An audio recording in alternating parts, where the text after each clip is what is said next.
আসসালামু আলাইকুম ওয়া রাহমাতুল্লাহ। প্রিয় শিক্ষার্থীরা, তোমরা যারা একাদশ কিংবা দ্বাদশ অথবা ভর্তি যোদ্ধা রয়েছো, তোমাদের প্রায়শই সমাস নামক এই টপিকটি নিয়ে ঝামেলা পোহাতে হয়।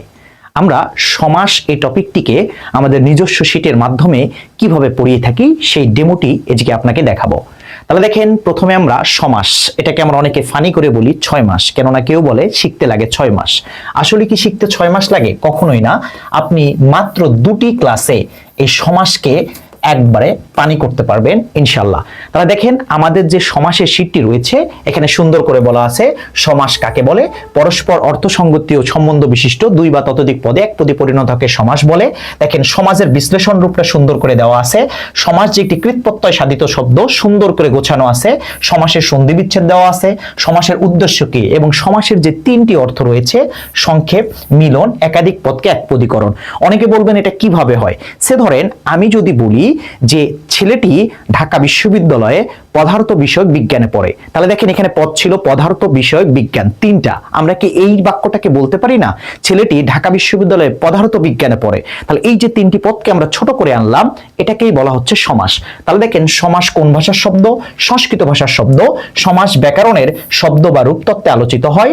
সমাস শব্দের অর্থ বিচ্ছেদ বা বিগ্রহ। প্রথাগত সমাস হচ্ছে 6 প্রকার, আর আধুনিক ব্যাকরণের সমাস 4 প্রকার, অর্থের ভিত্তিতে 4 প্রকার, প্রধানত বা মূলত হচ্ছে 4 প্রকার। প্রিয় শিক্ষার্থীরা, এরপরে 6টি সমাস মনে রাখার ক্ষেত্রে দেখেন অসাধারণ একটি টেকনিক রয়েছে, দেওয়া আছে দিক অত বদ নজর।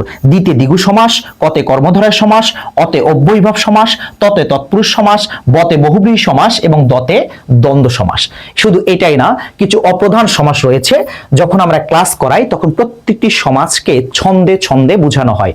আমাদের অপ্রধান সমাসের মধ্যে রয়েছে নিত্য সমাস, প্রাদি সমাস, অলোক সমাস, উপপদ সমাস, বাক্যাশ্রয়ী সমাস এবং সুপসুপা সমাস। এরপরে আমাদের শীটে দেখেন সুন্দর করে দেওয়া আছে যে এখানে ছিল দিনাজপুর নামক শহর, এখানে পদ ছিল দেখেন 3টা, এখানে হয়ে আসছে 1টা। সমাসের সমস্ত পদকে 3টা উপায়ে লেখা যায়। প্রথমটি হচ্ছে একটি শব্দে মাঝখানে হাইপেন ব্যবহার করে, অনেক ক্ষেত্রে স্পেস দিয়েও কিন্তু লেখা যায়। তো যাই হোক, আমরা জানি সমাস করতে যে সমাসের অন্তর্গত যে অংশগুলোর প্রয়োজন হয়, সমাসের অন্তর্গত অংশগুলোকে আমরা বলি সমাসের প্রতীতি। দেখেন সুন্দর করে দেওয়া আছে সমাসের প্রতীতি বা উপাদান কয়টি, সেটা হচ্ছে 5টি। প্রথমটি দেখেন সমস্ত পদ। এই সমস্ত পদের আরো 4টি নাম হতে পারে সমাসবদ্ধ পদ, সমাস নিষ্পন্ন পদ, মিলনবদ্ধ পদ, সব দেওয়া আছে। দেখেন পূর্বপদ, পরপদ, উত্তরপদ, পরপদের কি কি নাম হইতে পারে, ব্যাস বাক্যের কি কি নাম হইতে পারে, সুন্দর করে বলা আছে। এরপরে দেখেন প্রিয় শিক্ষার্থীরা, আমরা যখন পড়াই দেখেন সমাসের অসাধারণ একটা ছন্দ। এই ছন্দটা আমি নিজেই বানাইছি। দেখেন কি বলা আছে, দ্বন্দ্বে ও এবং আর ব্যাস বাক্য হয়। তার মানে দ্বন্দ্ব সমাসের ব্যাস বাক্য করতে 3টি অব্যয় ব্যবহার করতে হয়। দেখেন এখানে বক্স আছে, তার মানে দ্বন্দ্ব সমাসের পূর্বপদ পরপদ উভয় পদ প্রধান।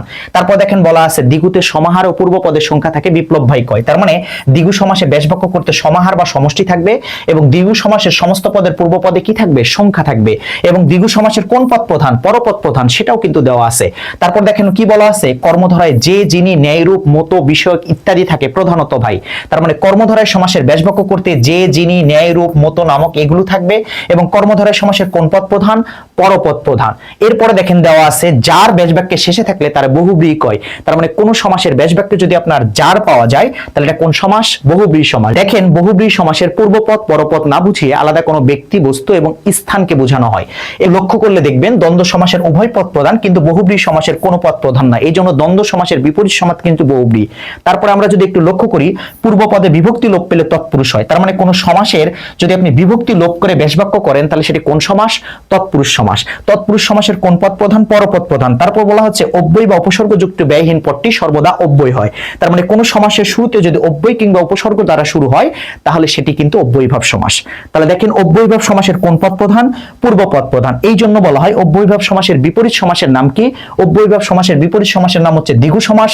অব্যয়ীভাব সমাসের বিপরীত সমাসের নাম হচ্ছে কর্মধারয় সমাস। অব্যয়ীভাব সমাসের বিপরীত সমাসের নাম হচ্ছে তৎপুরুষ সমাস। কেন? দেখেন এদের পরপদ প্রধান, এদের পরপদ প্রধান, আর অব্যয়ীভাব সমাসের পূর্বপদ প্রধান। এরপরে দেখেন প্রিয় শিক্ষার্থীরা, এখানে সুন্দর করে বলে দেওয়া আছে সমাস নির্ভর করে কিসের উপর? ব্যাস বাক্যের উপর। তার মানে একটা সমাস ব্যাস বাক্যের উপর ডিপেন্ড করে একাধিক সমাস হতে পারে। দেখেন বৈষম্য বিরোধী, আমি ব্যাস বাক্য করার সময় বিভক্তি লোপ করছি, তার মানে এটা ষষ্ঠী তৎপুরুষ সমাস। আবার দেখেন ব্যাস বাক্য করার সময় আমি বিষয়ক আনছি, তাহলে বিষয়ক আনলে এটা কোন সমাস? মধ্যপদলোপী কর্মধারয় সমাস।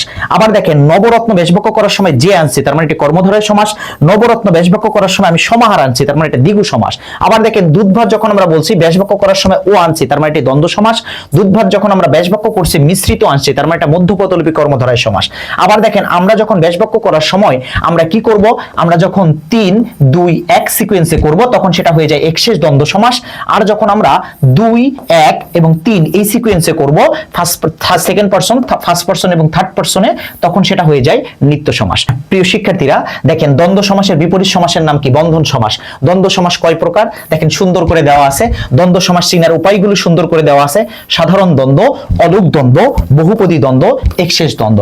আর একটা মজার বিষয় আপনাকে বলি, এখানে যে সমস্ত পদগুলো দেওয়া আছে এগুলো কোনো ইউনিভার্সিটিতে, কোনো জব সেক্টরে বা বোর্ড পরীক্ষায় এসেছিল, কোনো অতিরিক্ত সমস্ত পদ এখানে দেওয়া নাই। এরপরে দেখেন দ্বিগু সমাসের অপর নাম দ্বিগু কর্মধারয় সমাস। দ্বিগু সমাস কিভাবে পারবেন? পঞ্চগড়, সাতক্ষীরা, কুড়িগ্রামে 3টি জেলার নাম দ্বিগু হবে না কর্মধারা হবে, সবকিছু ক্লিয়ার করা আছে। এবং দ্বিগুর সাথে দেখেন সংখ্যাবাচক নিয়ে আপনার যে ঝামেলাটা হবে সবগুলোই বলা আছে। চৌচালা বলতে কাকে বুঝায়, তেপা বলতে কাকে বুঝায়। তার মধ্যে দেখেন কর্মধারয় সমাসের অপর নাম বর্ণন বা বর্ণন সমাস।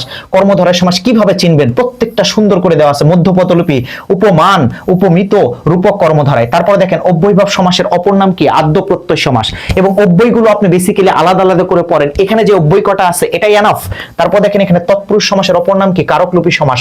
তৎপুরুষ সমাস যে 9 প্রকার এখানে সুন্দর করে দেওয়া আছে। দেখেন প্রত্যেকটা বিভক্তি দিয়ে সুন্দর করে এই সমাসটিকে এতভাবে উপস্থাপনা করা হয়েছে, আপনি দেখলে বুঝতে পারবেন। দেখেন বহুব্রী সমাস কিভাবে দেওয়া আছে। বহুব্রী সমাসের অপর নাম নয়র্থক সমান। দেখেন সমাধিকরণ বহুব্রী, ব্যাধিকরণ বহুব্রী, ব্যতিহার বহুব্রী, প্রত্যেকটি বহুব্রী সহ, সহার্থক বহুব্রী সহ। দেখেন এখানে নিপাতনে যে ছিদ্র বহুব্রী আছে, নিপাতনে অব্যয়ভাব সমাস আছে, নিপাতনে দ্বন্দ্ব সমাস আছে, সবগুলো এখানে বিস্তারিত আলোচনা করা আছে। সো প্রিয় শিক্ষার্থীরা, আমাদের প্রত্যেকটি সিটি এভাবে গোছালো। প্রিয় শিক্ষার্থীরা, তোমরা যদি আমাদের সাথে যুক্ত থাকো এবং তোমরা অত অবগত আছো, দিনাজপুরের মধ্যে ইবিআই ইংলিশ বাংলা আইসিটির সেরা একটি কোর্স রয়েছে, যেখানে বাংলা, ইংলিশ, আইসিটির 3টি শিট দিয়ে পড়ানো হয়। তাহলে তোমরা ভালো থেকো সকলে, দেখা হবে অন্য কোনো ভিডিওতে। আল্লাহ হাফেজ।